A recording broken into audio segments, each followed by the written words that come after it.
السلام عليكم حبايبي طلبة وطلبات تالتة ثانوية، أهلا بكم. معاكم مستر أحمد حسن على قناتكم مملكة المؤرخاتي. والنهاردة بإذن الله هنستكمل رحلة تاريخ تالتة ثانوي دفعة 2024. هنحل أسئلة الفصل الخامس الدرس الأول. خليكم معايا.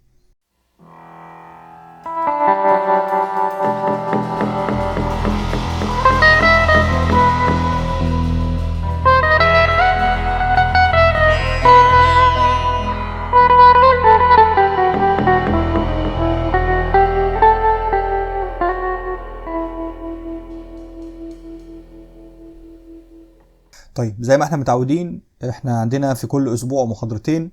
المحاضرة الاولى هي محاضرة الشرح، واحنا شرحنا الدرس ده. لو ما شفتش الشرح قبل حل الاسئلة انزل تحت في الديسكريبشن، هتلاقي اللينك بتاع المحاضرة. احضر المحاضرة الاول، هي اقل من نص ساعة، وبعد كده تعالى او تعالي عشان نشوف حل الاسئلة. لازم نحضر الشرح الاول ونكون فاهمين الدرس الاول.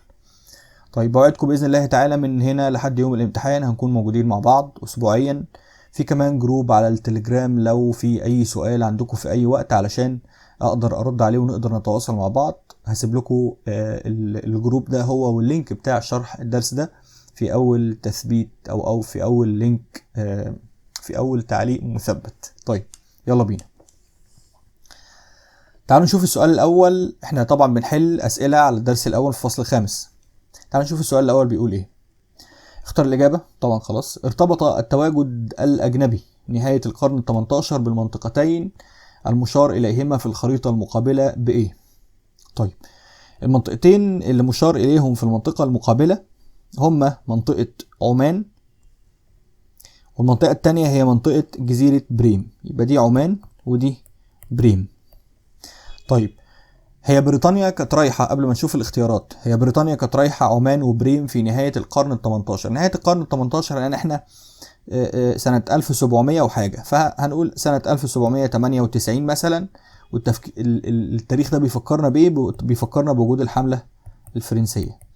يعني هي راحت المكانين دول، عملت المعاهدة بتاعة عمان مع سلطان عمان لما قالت له يمنع وجود الوكالات، وقالت له كمان انه يطرد الرعاية الفرنسيين ويسمح بوجود حامية عسكرية موجودة، واحتلت جزيرة بريم نظرا لأهمية موقعها الاستراتيجي، وسابتها طبعا بعد ما الحملة الفرنسية مشت. إذا كلمة سريع الحملة الفرنسية. نشوف الاختيارات بقى. هل الصراع الاستعماري الأوروبي بالشرق؟ في صراع استعماري ما بين انجلترا وفرنسا. ماشي، ممكن تكون دي الإجابة، بس احنا ما بنعملش كده، احنا بنكمل الاختيارات كلها. رقم 2، نشر مبادئ الثورة الفرنسية خارج أوروبا. لأ، دي تستبعد خالص. سيطرة الهولنديين على التجارة في الهند. لأ برضو. محاولة العثمانيين السيطرة على عمان. العثمانيين دول لا حول لهم ولا قوة، لا بيحاولوا ولا بيعملوا أي حاجة. يبقى الإجابة الصح عندي هي ألف، هي الإجابة الصحيحة. الصراع الاستعماري الأوروبي بالشرق بين إنجلترا وفرنسا. طيب، السؤال الثاني بيقول لي سجلت فصل الختام لدعم محمد علي للسلطان العثماني في مواجهة مناوئيه تحركاته إلى إيه يا مستر السؤال المكعبل ده؟ طيب، هو بيقول سجلت فصل الختام، يعني قصده يعني يقول لي إن آخر حاجة أو آخر منطقة سيطر عليها محمد علي باسم السلطان العثماني في شبه الجزيرة العربية. آخر منطقة، آخر حاجة، اللي هي كانت سنة 1837 لما الراجل وصل إلى اليمن باسم السلطان العثماني. ده آخر تدخل من محمد علي مع السلطان العثماني أو باسم السلطان العثماني. فلما أجي أقرأ السؤال تاني بعد اللي أنا قلته، بيقول لي سجلت فصل الختام لدعم محمد علي. دعمه لمين؟ للسلطان العثماني في مواجهة مناوئيه. مناوئيه اللي هي كانت الحركة الوهابية أو الدولة السعودية الأولى. تحركاته إلى جنوب شرق البحر المتوسط. جنوب شرق البحر المتوسط لأ. غرب الجزيرة العربية ممكن، لأن غرب الجزيرة العربية هو ماليش جنوب ولا شمال، غرب بس. طب تحت نشوف نكمل. جنوب غرب الجزيرة العربية اللي هي اليمن، خلاص يبقى دي الإجابة. ولا شمال غرب الجزيرة العربية؟ لا، دي مش معانا. يبقى أنا عندي الإجابة هي جنوب غرب الجزيرة العربية، اللي هي قدامنا خريطة اهو، خلينا نعلم عليها، اللي هو الجزء ده اسمه جنوب غرب. انتوا بتوع جغرافيا بقى، يعني في جغرافيا عندكم السنة دي محترمة، فانتوا عارفين الاتجاهات ولا ايه؟ أنا قلقان. ماشي. السؤال رقم 3 بيقول يرجع الهدف الحقيقي لعقد بريطانيا معاهدة الصلح العامة سنة 1820. بريطانيا عملت معاهدة الصلح العامة مع الدول اللي كانت موجودة في الخليج، الزعامات اللي كانت موجودة في الخليج. ماشي. خوفها من الأطماع التوسعية لمحمد علي في اليمن، لا، لأن هي خايفة من الأطماع التوسعية بتاعت محمد علي في منطقة الخليج. اعتبارها الخليج العربي خط الدفاع الأول لمصالحها في الهند، ماشي خليها معانا. اتفاقها مع سلطان عمان على طرد الرعاية الفرنسيين، لا، ده كان سلطان عمان طرد الرعاية الفرنسيين لما جت الحملة الفرنسية، فدي برضو مش معانا. تصديها عسكريا لاتساع رقعة الدولة السعودية الأولى، لا، هي ملهاش دعوة بالتصدي العسكري، لأن اللي تصدى عسكريا لمحاولة وجود الدولة السعودية الأولى كان محمد علي، أو هيجي في الأسئلة الدولة المصرية. يبقى الإجابة عندي هي باء، اعتبارها الخليج العربي خط الدفاع الأول لمصالحها في الهند. يعني هو لو كان كتب في الاختيارات لحماية مستعمراتها في الهند بس كنتوا هتختاروها على طول، لكن اللعبكة اللي بتيجي في الاختيارات دي هي اللي بتلقلقنا شوية. طيب رقم 4. عقدت بريطانيا اتفاقية مع سلطان لحج وعدن عام 1802. فكان هذا العمل دليلا على دليل على ايه؟ انها تعمل اتفاقية مع لحج وعدن سنة 1802، يعني بعد خروج الحملة الفرنسية بعام واحد. دليلا على سيطرتها الكاملة على البحر الأحمر، خليها معانا. تهديد الوجود الفرنسي في مصر، لا، لأن الحملة الفرنسية كانت مشيت. إدراكها لأهمية اليمن الاستراتيجية، خليها معانا. مقدمة لعقد معاهدة الصلح العامة، لا، دي خاصة بمحمد علي. يبقى أنا كده عندي 2. السيطرة الكاملة بتاعتها على البحر الأحمر ولا إدراكها لأهمية اليمن الاستراتيجية؟ طبعا هختار جيم، إدراكها لأهمية اليمن الاستراتيجية، لأن هي ما كانش عندها سيطرة كاملة على البحر الأحمر، وما كانش هو الهدف بتاعها أصلا إنها تسيطر على البحر الأحمر. طيب حلو الكلام. 5. بيقول لي قامت بريطانيا بتدعيم وجودها في ساحل الخليج العربي في بداية القرن التاسع عشر. ساحل الخليج العربي بداية القرن ال19. ماشي. نتيجة سقوط الدولة السعودية الثانية، كانت لسه ما جاتش. تخوفها من تهديد مصالحها الاستعمارية، خليها معانا. وصول محمد علي إلى اليمن، هو بيقول لي في بداية القرن ال19، بدايته يعني سنة 1802 مثلا كده، المعاهدة بتاعت لحج وعدن كده يعني. ولا تهديد الأسطول لطرق التجارة. فطبعا لو قال لي وصول محمد علي إلى اليمن، فمحمد علي وصل سنة 1837، فمش هختار دي، هو بيقول لي في بداية القرن ال19. يبقى أنا عندي يا إما تخوفها من تهديد مصالحها الاستعمارية أو تهديد الأسطول المصري لطرق التجارة. هل الأسطول المصري في بداية القرن ال19 كان بيهدد التجارة؟ يا عم الأسطول المصري إيه بس؟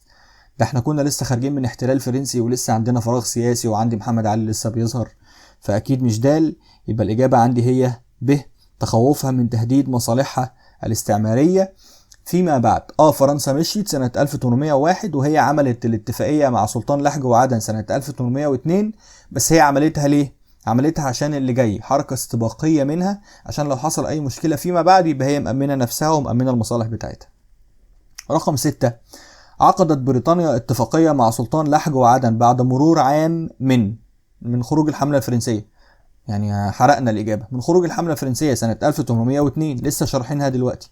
فبيقول لي عودة مينو إلى فرنسا، هي دي الإجابة، لأن مينو هو آخر واحد كانت في الحملة الفرنسية، وبعد عودة مينو إلى فرنسا يعني بعد خروج الحملة الفرنسية، طبعا مش بعد رحيل نابليون اللي مشي بعد الحملة الفرنسية على الشام أو معركة أبيقين البرية، ولا احتلالها لجزيرة بريم اللي كانت أصلا سنة يعني اللي احتلتها بعد الحملة الفرنسية مباشرة على طول، ولا عقد كان في مايو 1799، ولا عقد اتفاقية مع سلطان عمان، لا، يبقى هي عودة مينو إلى فرنسا. حلو. السؤال رقم 7 بيقول تغير شكل التواجد البريطاني في مدخل البحر الأحمر بداية القرن ال19. مدخل البحر الأحمر، يبقى احنا بنتكلم على مدخل البحر الأحمر من الجنوب مش من الشمال بقى، لأن مدخل البحر الأحمر في الشمال جوه مصر، فاحنا بنتكلم عن بريطانيا وما كانش ليها علاقة بمصر في التوقيت ده، عند مدخل البحر الأحمر من ناحية الشمال. ماشي. التواجد البريطاني تدخل أو تغير بقى التواجد البريطاني في مدخل البحر الأحمر ازاي؟ بصوا كده. هل بسبب فشل نابليون على الشام؟ لا. هل بسبب تحطم الأسطول الفرنسي في خليج أبيقير؟ هل بسبب تعهد سلطان لحج وعدن بطرد رعاية فرنسا؟ ولا انتهاء الوجود الفرنسي بمصر؟ يبقى هو هنا كده بيكلمني عن جزيرة بريم. مالها مستر جزيرة بريم؟ هو التواجد البريطاني في جزيرة بريم كان ايه؟ كان احتلال، صح؟ ايوه مظبوط. طيب وبعدين؟ وبعد ما مشيت الحملة الفرنسية تركت جزيرة بريم، يبقى عندي انتهاء الوجود الفرنسي بمصر خلى التواجد البريطاني في مدخل البحر الأحمر اللي هو جزيرة بريم. يا جماعة أنا لو عرفت من السؤال إنه يقصد مدخل البحر الأحمر إنه جزيرة بريم، خلاص أنا حليته، خلاص السؤال اتحل، لأن هو بيقول لي التواجد البريطاني اتغير في جزيرة بريم إمتى؟ نتيجة لإيه؟ نتيجة لخروج الحملة الفرنسية. الحملة الفرنسية خرجت، هما ما احتلوش بريم، خلاص سابوا بريم. طيب فالإجابة عندي هي د.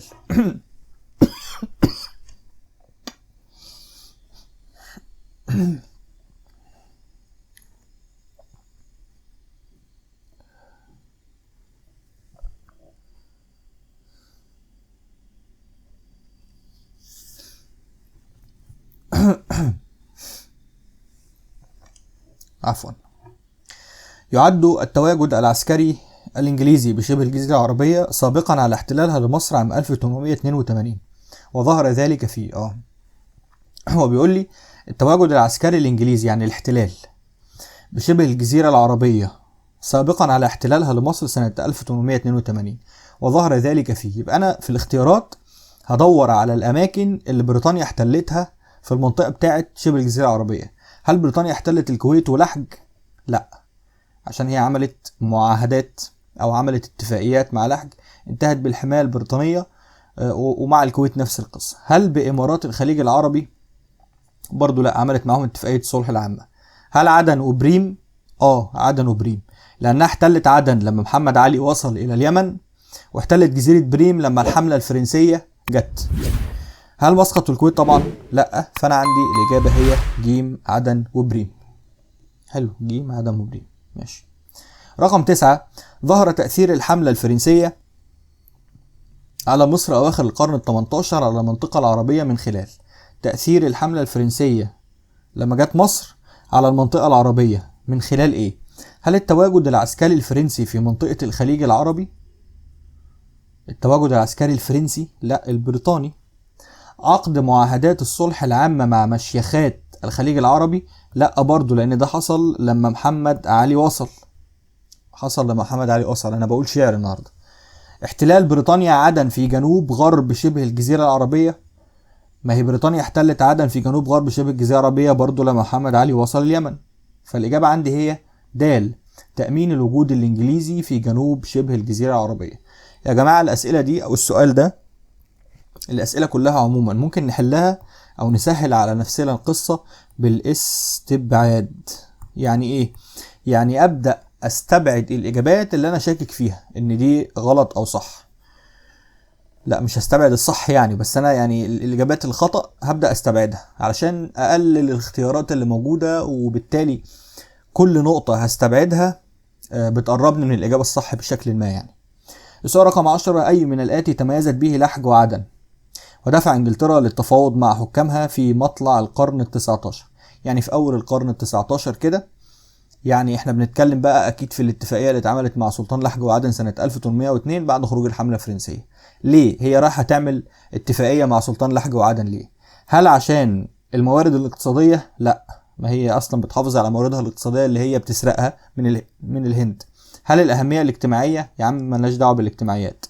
هل الأهمية الاستراتيجية ولا القوة العسكرية؟ طبعا مش القوة العسكرية اللي بتتميز بها لحج وعدن، يبقى الإجابة هي الأهمية الاستراتيجية اللي هي إيه؟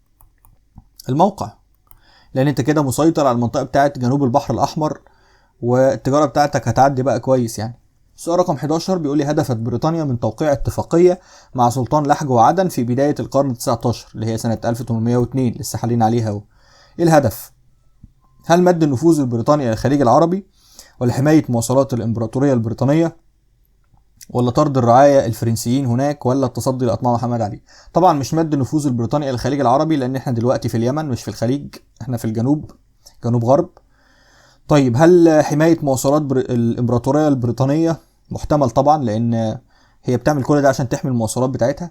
هل طرد الرعاية الفرنسيين من هناك؟ الرعاية الفرنسيين كانوا في عمان مش في لحج وعدن. هل التصدي لأطماع محمد علي؟ لا، هي عملت كده علشان الحملة الفرنسية كانت موجودة، واصلا الحملة الفرنسية مشيت، فمش معايا اجابة صح الا الاجابة ب، حماية المواصلات او حماية مواصلات الامبراطورية البريطانية. السؤال رقم 12 بيقول استهدفت انجلترا من الاتفاقيات والمعاهدات التي ابرمتها مع حكام جنوب شرق وجنوب غرب شبه الجزيرة العربية في نهاية القرن ال18 واوائل القرن ال19. بيلف في السؤال يعني. طيب حكام جنوب شرق، ما احنا لازم نفصص السؤال الاول. جنوب شرق وجنوب غرب، يبقى هو هنا في جنوب شرق بيقول لي عمان، وطالما قال لي في نهاية القرن ال18 يبقى هو هنا بيتكلم على الحملة الفرنسية لما جت. هو راح لعمان وقال لها ايه؟ قال لها الثلاث حاجات اللي احنا عارفينهم. مفيش وكالات فرنسية او هولندية تطرد الرعاية الفرنسيين واسيب لك حامية عسكرية. ماشي. والتانية في غرب شبه الجزيرة العربية اللي هي مع سلطان لحج وعدن. ليه؟ علشان قالت له هسيب لك حامية عسكرية في المكان عشان أأمن وجود التجارة بتاعتي. حلو. هل رقم ألف تدعيم موقفها العسكري؟ ممكن. فتح أسواق تجارية جديدة؟ لا، الموضوع ما كانش اقتصادي. حصار الدولة العثمانية مش مشكلة بالنسبة لبريطانيا. إضعاف قوة فرنسا الاقتصادية؟ برضو لا. فالإجابة عندي هي تدعيم موقفها العسكري. هي بتدعم موقفها العسكري في الأماكن دي علشان تضمن ان هي بتحمي التجارة بتاعتها. سؤال رقم 13 بيقول نستنتج من خلال تحليل معطيات الخريطة المقابلة.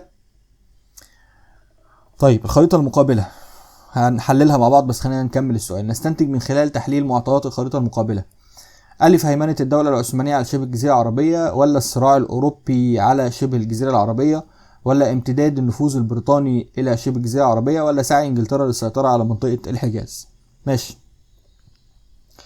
ايه بقى الكلام بيقول ان اللون ده اللي احنا شايفينه ده مناطق تحت الحماية البريطانية اللي هي عمان ولحد الكويت فوق بقى كده والمنطقة دي كلها، واللون الخفيف شوية ده هو المنطقة تحت الاحتلال والمعاهدة اللي هي عدن واليمن، واخيرا مناطق تحت السيادة العثمانية اللي هي الصحراء بقى اللي احنا شايفينها اللون الاصفر دي. طيب خلاص انا عرفت كل حتة في الخريطة بتاعت ايه. هو بقى بيقول لي بتستنتج من الخريطة دي ايه؟ هل هيمنة الدولة العثمانية على شبه الجزيرة العربية؟ لا، هي مش مهيمنة ولا حاجة، لان هيمنة يعني مفيش اي احتلال موجود في المنطقة دي، فمع السلامة. هل الصراع الاوروبي على شبه الجزيرة العربية؟ مفيش صراع اوروبي، هو مفيش خناقة، مفيش تواجد لفرنسا على شبه الجزيرة في فرنسا على شبه الجزيرة العربية عشان احوله لصراع اوروبي. ماشي. هل امتداد النفوذ البريطاني الى شبه الجزيرة العربية؟ ممكن، لان بريطانيا خلاص بدأت يكون لها نفوذ في شبه الجزيرة العربية خصوصا بعد الحملة الفرنسية. ولا سعي انجلترا للسيطرة على منطقة الحجاز؟ لا، بريطانيا ما كانتش بتسعى انها تخش منطقة الحجاز، لان الحجاز اصلا او منطقة شبه الجزيرة العربية ما كانش في دماغ بريطانيا من الاول، لانها منطقة فقيرة بالنسبة لها. وكمان لازم نبقى عارفين ان هي ما كانتش بتقرب من الحجاز ومكة، لان ده هيثير الشعور الديني عند المسلمين، وهي بتبعد كل البعد عن الموضوع ده. فالاجابة عندي هتبقى جيم، امتداد النفوذ البريطاني الى شبه الجزيرة العربية. طيب هوصل عند السؤال رقم 14. السؤال بيقول عقدت بريطانيا معاهدة مع سلطان عمان سنة 1798 من أجل دي المعاهدة اللي فيها الثلاث شروط اللي أنا صدعتكم بيها. من أجل السيطرة على اقتصاد عمان؟ لا، على طول، يعني نمشيهم على طول. تأمين الطرق لمستعمراتها في الهند؟ محتمل. حصار الحملة الفرنسية في مصر؟ لا، هي حصرتها في معركة أبي قير البحرية وفضلت واقفة لحد ما بخرجتها. تحريم تجارة الرقيق؟ برضو لا، لأن دي كانت مع سلطنة عمان في معاهدة الصلح العامة، مش معاها سنة 1798. معاهدة الصلح العامة كانت سنة 1820. فالإجابة عندي هي ب، تأمين الطرق لمستعمراتها في الهند. طيب تعالوا نشوف السؤال رقم 15. اتفقت أهداف معاهدات بريطانيا اللي هي الصلح العامة سنة 1820 وتسوية لندن سنة 1840: حماية المصالح البريطانية بالشرق، ولا تغيير نظام الحكم في مصر، ولا الدفاع عن القيم الإنسانية، ولا الحد من التجارة الهولندية؟ طيب خلينا نقول إن الإجابة في السؤال ده هي ألف، بس مش مهم نعرف إيه الإجابة على قد مهم نعرف ليه. أولا احنا عارفين إن في معاهدة الصلح العامة بريطانيا بدأت تطلب مطالب وقالت لعمان بلاش تجارة رقيق، وبلاش قرصنة، وده اضعاف القوة الاقتصادية بتاعت عمان. وتسوية لندن كانت من ضمن مبادئها ان محمد علي لازم يوافق على اي معاهدات عملها السلطان العثماني مع اطراف اخرى ومنها بريطانيا. والمعاهدة اللي تهمنا هنا معاهدة بلطة ليمان، اللي المعاهدة دي بتلغي نظام الاحتكار اللي كان مضايق بريطانيا، لان بريطانيا مش عارفة تخلي البضائع بتاعتها تتباع جوه مصر، وده مؤثر بشكل كبير جدا على الاقتصاد بتاعها، ومفيش اي تبادل تجاري، فهي متضايقة من النقطة دي. فبناء عليه ببساطة شديدة الإجابة عندي هتكون حماية المصالح البريطانية بالشرق. دي الإجابة ألف. طبعا مش تغيير نظام الحكم في مصر، هي مش عايز تغير نظام الحكم في مصر، ولا الدفاع عن القيم الإنسانية، لأن هي في التوقيت ده ما كانتش بتدافع عن القيم الإنسانية، هي بتدافع عن القيم الإنسانية قدام العالم يعني، بس في معاهدة الصلح العامة ماشي، اللي هي تجارة الرقيق. لكن في تسوية لندن ما كانش فيه رقيق، فالاثنين هو بيقول لي اتفقت اهداف، فلازم اجيب حاجه مشتركه، ولا الحد من التجاره الهولنديه. طيب سؤال رقم 16 بيقول لي فقدت فرنسا مصالحها في منطقه جنوب الخليج العربي اواخر القرن ال18 نتيجه ايه؟ فرنسا فقدت المصالح بتاعتها في منطقه جنوب الخليج العربي، الخليج العربي مش جنوب شبه الجزيره العربيه، جنوب الخليج العربي اللي هي عمان. ماشي. في اواخر القرن ال18 ليه فقدت المصالح بتاعتها؟ ليه؟ هل ظهور محمد علي على رأس الخليج العربي؟ لا، لأن احنا بنتكلم على فرنسا والصراع بينها وبين بريطانيا. هل احتلال انجلترا لجزيرة بريم؟ لا، جزيرة بريم في جنوب شبه الجزيرة العربية مش في جنوب الخليج العربي. هل سيطرة انجلترا على لحج وعدن؟ برضو نفس القصة، دول في جنوب شبه الجزيرة العربية مش الخليج. هل حملتها على مصر والشام؟ ايوه، هي حملتها على مصر والشام. لما عملت حملتها على مصر والشام قامت رايحة بريطانيا مع سلطنة عمان أجبرت سلطان عمان إنه يوافق على المعاهدة دي، وكان من ضمن شروط المعاهدة هو طرد الرعايا الفرنسيين، أدي مصالح بتبوظ، وعدم إنشاء وكالات فرنسية أو هولندية. فكده الموضوع اقتصادي، إن هم بوظوا المصالح بتاعة فرنسا اقتصاديا هناك. 17 بالاستعانة بالخريطة المقابلة يتضح أن الإنجليز قاموا بتطويق سواحل شبه الجزيرة العربية بحلول نهاية القرن ال19 من جهتي. الانجليز عملوا تطويق لمنطقة شبه الجزيرة العربية، قفلوها يعني كده. من انهي جهة بقى؟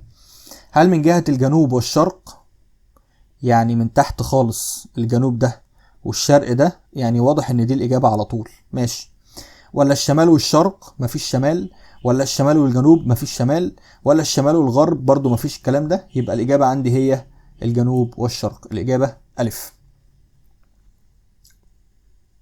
طيب السؤال اللي بعده، نستنتج من خلال تحليل مضمون النص المقابل أن هناك تشابه بين دور مجلس الأمن والدور الذي لعبته انجلترا في شبه الجزيرة العربية في القرن ال19. طيب كده أنا لازم أجيب تشابه ما بين النص. بنصحكم نصيحة في الأسئلة اللي بيقول لي نستنتج من خلال النص المقابل، الناس بتقوم جايه رايحة قارية النص الأول قبل ما تشوف السؤال، بعد كده ترجع تشوف السؤال فترجع تقرا النص تاني بقى، لأن أنا قريت النص وأيوه خير عايز إيه، فانا مش عارف هو عايز ايه. فالمفروض بالعقل كده اشوف السؤال الاول عايز ايه من النص، عشان اعرف وانا بقرا النص هستخدم النص في ايه، انا عايزه في ايه. فخلاص هو بيقول لي كده ان النص ده في تشابه بينه وبين دور لعبته انجلترا في شبه الجزيره العربيه. اروح اقرا النص. النص بيقول يتحمل المسؤوليه الرئيسيه عن صون السلم والامن الدوليين بموجب ميثاق الامم المتحده. تلتزم جميع الدول الاعضاء بالامتثال لقرارات المجلس.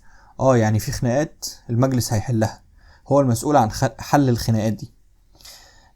يأخذ زمام المبادرة اللي هو مجلس الأمن في تحديد وجود تهديد للسلام أو عمل عدواني، ويدعو أطراف النزاع إلى تسوية النزاع بالوسائل السلمية. يعني هيجيب الأطراف اللي بيتخانقوا ويقول لهم يا جماعة عايزين نحل مشكلة سلميا. يعني إذا الراجل أو اللي هو مجلس الأمن يعني بيحل النزاعات والمشاكل. الكلام ده بيفكرني ببريطانيا لما راحت فرضت معاهدة الصلح العامة عشان تحل نزاعات والمشاكل بتاعت دول الخليج. تعالوا نشوف بقى، تجديد معاهدة الصلح العامة، ولا الاتفاقيات مع سلطان لحج، ولا المعاهدة مع سلطان عمان، ولا اتفاقية الحماية مع سلطان مسقط؟ طبعا لا، هي تجديد معاهدة الصلح العامة اللي هي ايه؟ اللي هي التحكيم في المنازعات اللي بريطانيا كانت واخده الاوبشن ده يعني، او يعني البوزيشن ده. طيب سؤال رقم 19 بيقول قامت انجلترا بالقضاء على قوة محمد علي وقوة منطقة الخليج العربي من خلال ايه؟ القوة بتاعة الخليج العربي وقوة محمد علي بريطانيا قضت عليهم ازاي؟ تدعيم نفوذ السلطان؟ لا خالص، ما كانتش بتدعم اي نفوذ السلطان العثماني. استخدام القوة العسكرية؟ لا، ما شفناش مواجهة مباشرة بين جيوش محمد علي وجيوش بريطانيا مثلا. اضعاف قوتهم الاقتصادية ولا انشاء قواعد عسكرية؟ طيب هو بيقول لي القضاء على قوة محمد علي وقوة منطقة الخليج. لو انا رحت عند منطقة الخليج، هل في قواعد عسكرية اتعملت في منطقة الخليج؟ طب هل في قواعد عسكرية اتعملت في المناطق اللي كان محمد علي بيسيطر عليها؟ في مصر مثلا في قواعد عسكرية اتعملت؟ لا. فالإجابة هتبقى جيم، إضعاف قوتهم الاقتصادية. ازاي بقى؟ عند منطقة الخليج راحت وقالت ممنوع القرصنة، وقالت ممنوع تجارة الرقيق. وعند محمد علي عملت معاهدة لندن علشان تقضي على قوته الاقتصادية وتهدم النظام بتاعه اللي هو نظام الاحتكار. فهو بيقول لي انجلترا عملت ايه مع 1 و2 منطقة الخليج؟ عملت مع منطقة الخليج انها ضعفت التجارة اللي هم كانوا مشهورين فيها قوي اللي هي تجارة الرقيق، ومحمد علي لغيت له النظام اللي هو كان بقى فرحان بيه اللي هو نظام الاحتكار ده. طيب السؤال رقم 20 بيقول تمثل الهدف الحقيقي من وراء عقد انجلترا لمعاهدة الصلح العامة مع مشايخ الخليج العربي عام 1820. ايه الهدف من وراء عقد انجلترا لمعاهدة اسمها معاهدة الصلح العامة سنة 1820؟ هدفها ايه؟ هل القضاء على القرصنة؟ اكيد هي مش حنينة قوي كده يعني، اكيد هي مش عايز تقضي على القرصنة بس. وبعدين في حاجة يعني ده مش الهدف الحقيقي، من غير ما ادخلكم في تفاصيل. تدعيم نفوذها في الحجاز؟ هل هي كده بتدعم نفوذها في الحجاز؟ احنا قلنا بقى هي كانت عينيها مش على الحجاز. هل فتح اسواق جديدة في الشرق؟ يا عم الموضوع مش اقتصادي اصلا. تأمين مستعمراتها؟ هي مستعمراتها اللي عامله لنا مشكلة ومصدعانا دي. الهدف الحقيقي انها تعمل المعاهدة الصلح العامة انها بتحافظ على المستعمرات بتاعتها في الشرق او بتاعة الهند، عشان خايفة من حدوث اي حاجة غير محسوبة من محمد علي، خصوصا لما وصل لمنطقة الخليج. طيب من خلال الصورة التي امامك، الصورة التي امامي ماشي، هدفت انجلترا من الاجراء الموضح بالصورة الى ايه؟ ابص على الصورة بقى، خلاص انا قرأت السؤال الاول، اروح ابص على الصورة بقى.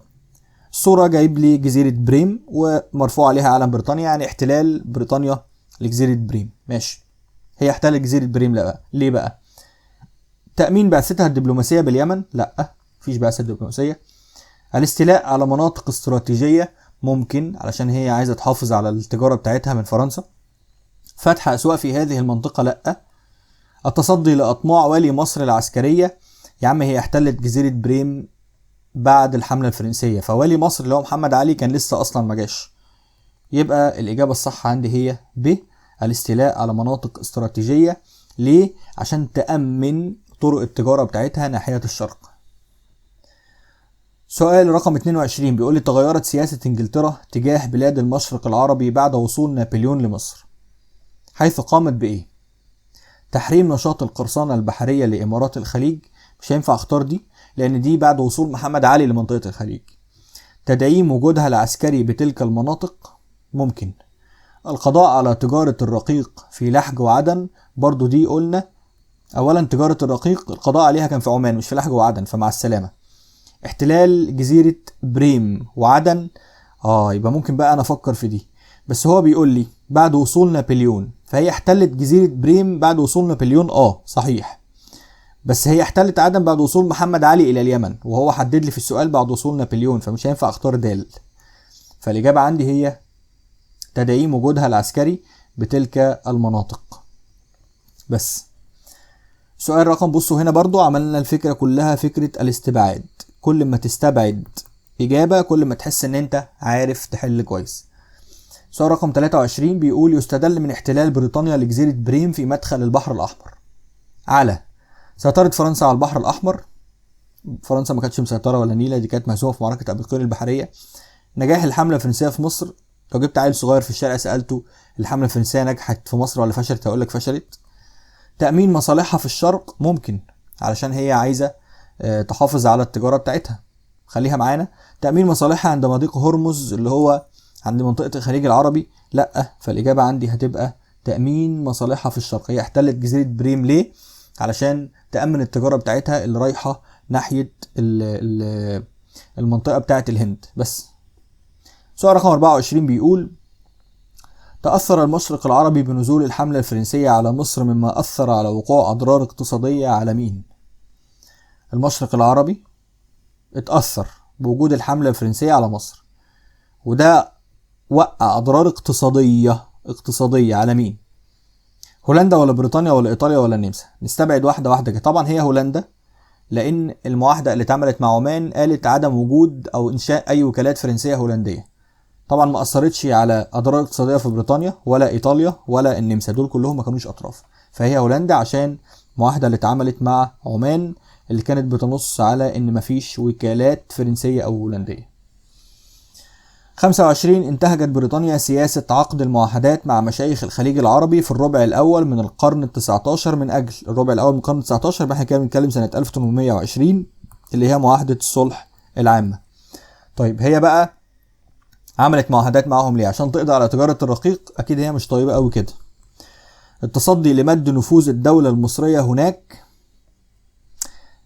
ماشي، خليها معانا، لأن هي الدولة المصرية كان محمد علي، وهي عملت المعاهدات مع المشايخ بتوع الخليج العربي علشان محمد علي هناك.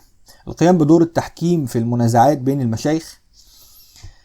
يعني هي بريطانيا انتهجت السياسة دي من أجل إنها تحكم بين الناس بس، بين المشايخ بس، ولا منع إنشاء وكالة فرنسية أو هولندية في المشرق دي وقت حملة فرنسية؟ فأنا استبعد دي. يبقى أنا كده محتار ما بين اتنين: هل بريطانيا عملت معاهدات مع المشايخ علشان تحكم ما بينهم، ولا عشان تتصدى لمحمد علي؟ لا، علشان تتصدى لمحمد علي. شفتوا احنا بنعمل ايه؟ احنا بنستبعد وبعد كده بنبدأ نفكر في الاختيارين اللي باقيين ايهما اصح، لان ممكن لو شلت اختيار من الاتنين دول ممكن الاختيار التاني اللي انا استبعدته يبقى هو الاجابة، يبقى هو اللي صح. انا عندي في الاختيارات احيانا بيكون في اسئلة فيها اجابة صح واجابة اصح، خصوصا لما الاقي في السؤال السبب الرئيسي، السبب الاهم، وهكذا. يعني لان يبقى في حاجة مهمة وفي حاجة اهم. هي اهم حاجة بريطانيا كانت عايزاها من الموضوع ده مش عشان تحكم في المنازعات، لا، تحكم في المنازعات دي الوسيلة اللي هتتصدى بيها لنفوذ محمد علي، انما الهدف الرئيسي عندها ايه؟ انها تصد نفوذ محمد علي في المنطقة دي.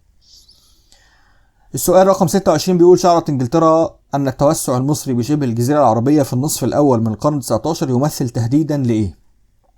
قوتها العسكرية ولا مصالحها الاقتصادية ولا مكانتها السياسية ولا علاقاتها الدولية؟ طبعا مصالحها الاقتصادية، اللي هي المناطق بتاعت اللي احنا صدعنا من كتر ما قلنا السبب ده، المستعمرات بتاعتها اللي في الهند. 27: أدى وصول محمد علي باسم السلطان العثماني في جنوب شبه الجزيرة العربية. يبقى احنا بنتكلم عن وصوله في اليمن سنة 1837 من القرن التاسع عشر إلى. اتهام محمد علي بالقرصنة البحرية؟ لأ، احنا كده رحنا عمان. تحالف انجلترا ضد محمد علي، ولا تدعيم انجلترا نفوذها العسكري بها، ولا بداية تأمين انجلترا وجودها بالخليج العربي؟ طيب اولا لازم استبعد بالخليج العربي دي، لان احنا عندنا محمد علي موجود فين؟ هو بيقول لي في جنوب شبه الجزيرة العربية، يبقى احنا في اليمن، ايه اللي هيودينا الخليج؟ يبقى انا عندي يا اما تحالف انجلترا ضد محمد علي، ايوه، تحالف انجلترا مع مين؟ فالاجابة عندي هي جيم: تدعيم انجلترا نفوذها العسكري بها. بدأت تدعم النفوذ بتاعها بالاتفاقية بقى او باحتلال عدن على طول، عشان خافت لما محمد علي وصل الى اليمن.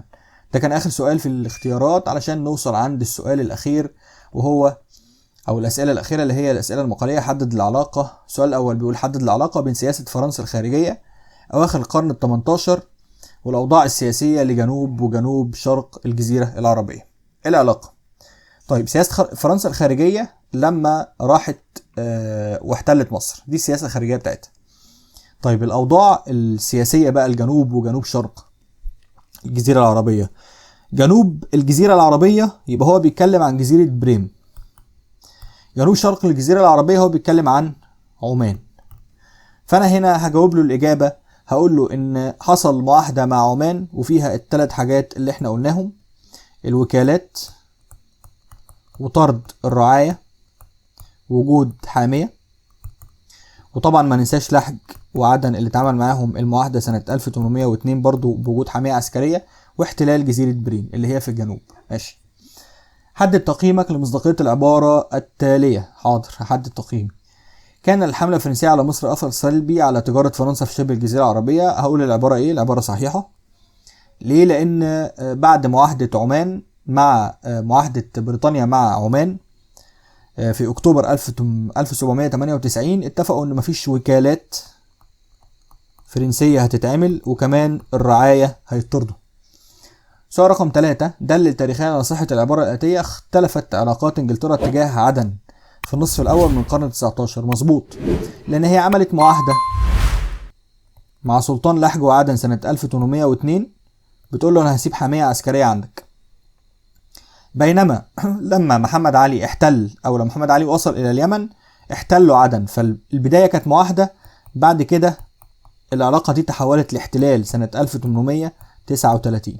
فكده العلاقة بتاعتها مع عدن اختلفت، الأول في معاهدة سنة 1802 وبعد كده احتلال سنة 1839. طيب، السؤال رقم 4: حدد العلاقة بين محمد علي ومعاهدة الصلح العامة سنة 1820. بسيطة، محمد علي لما وصل لمنطقة الخليج العربي اضطرت بريطانيا انها تدعم نفوذها في المنطقة دي وعملت معاهدة الصلح العامة. 5: حدد أوجه النقد أو حدد وجه النقد لأمراء ومشايخ الخليج العربي في النصف الأول من القرن 19 في حل نزاعاتهم الداخلية. يعني لو هو وقف عند القرن 19 وسكت كان هيصعب السؤال اكتر، انما هو سهله خالص وقال لي في حل نزاعاتهم الداخليه. هقول لهم ايه؟ هقول له السماح. طبعا وجه النقد السماح لعنصر خارجي اللي هو مين؟ اللي هو بريطانيا، انها تتدخل وتحكم ما بينهم، لان الموضوع انتهى في النهايه انها تعلن الحمايه على مناطق هناك زي المنطقه بتاعه عمان ومنطقه الكويت. سؤال رقم 6: أيد تاريخيا صحة العبارة التالية: حرصت معاهدة الصلح العامة سنة 1820 على بعض حقوق الإنسان. أيوة، حقوق الإنسان، إنها منعت تجارة العبيد أو الرقيق في عمان. دلل على صحة العبارة الآتية تاريخيا: تعددت صور الاستعمار البريطاني في شبه الجزيرة العربية. أنا عايزنا أكتب له الدرس بقى كله. طيب، في السؤال ده أنا هكتب له، بيقول لي تعددت صور الاستعمار، أشكال الاستعمار. فأنا عندي احتلال زي ما شرحنا كده، وعندي شوية معاهدات، وعندي حماية. طيب، الاحتلال يا مستر كان فين؟ الاحتلال كان احتلال جزيرة بريم واحتلال عدن لما محمد علي وصل إلى اليمن. طب والمعاهدات، عملت معاهدة مع عمان سنة 1798، وعملت معاهدة الصلح العامة، وعملت معاهدة مع سلطان لحج وعدن. ماشي. طب والحماية، ان هي اعلنت الحماية على مسقط والكويت، طبعا بعد تجديد بقى ايه؟